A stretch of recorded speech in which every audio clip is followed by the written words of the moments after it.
It's a safe bet many in the area are going to be cranking up their space heaters to keep warm over the next few days. You may be among them, but that can be dangerous if you're not careful. That's right. Tonight, a property owner says a space heater set his home on fire. Our Michael Warwick is live outside of a Charlotte fire station. So, Mike, is this man's house still standing?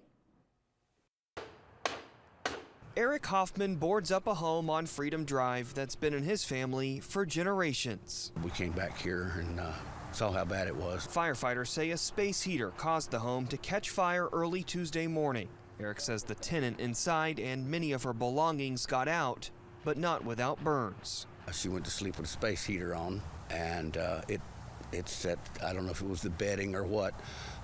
Fire department did call me and tell me that they did put it all out. It was quite a bit of damage on the inside. Based on the damaged items that are out here in the front yard, the property owner believes the kerosene heater initially lit the bedding on fire. They took the ceiling out of the bedroom and knocked both the windows out so they could get the burning debris out of the house, something you would expect.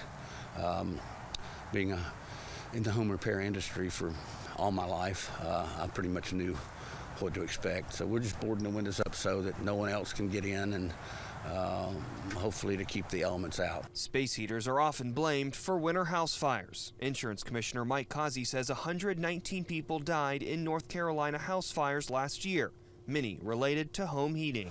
Nationwide, the National Fire Protection Association reports 90% of fire deaths involve space heaters. So never put space heaters on elevated surfaces. Leave 3 feet between your heater and any furniture or curtains, and never leave a space heater running when you leave the room or go to bed. In this case, Eric's just glad the tenant made it out alive. I do. I wish her well. I know that from what I heard that she burnt both her hands and some of her hair. And Eric talked to us tonight, hoping that the awareness from this story could save a life down the road. We're live in Charlotte tonight. Michael Warwick, WBTV, on your side. Thanks, Michael. Well, noon tonight.